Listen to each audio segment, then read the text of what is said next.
Die grootste fout wat mense maak, hulle kyk hoe ander mense aanlyn groei, maar hulle begin nooit self nie. Ek moet sê, ek het altyd geskraal en gesien hoe ander mense vir hulle self ekstra inkomste bou.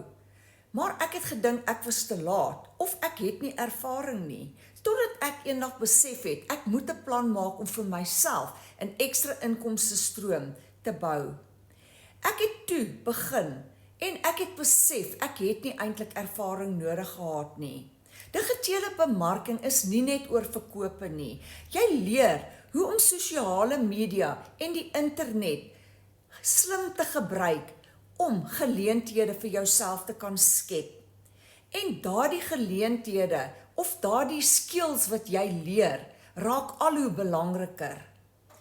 Ek wil graag vir jou 'n gratis gids stuur om vir jou te wys hoe beginners met hierdie aanlyn besigheid begin. Skryf hieronder vir my gids en dan stuur ek vir jou 'n gratis gids sodat jy kan sien hoe dit eintlik werk. Of jy's welkom om my te WhatsApp. My selfoonnommer is hier langs my naam in my bio.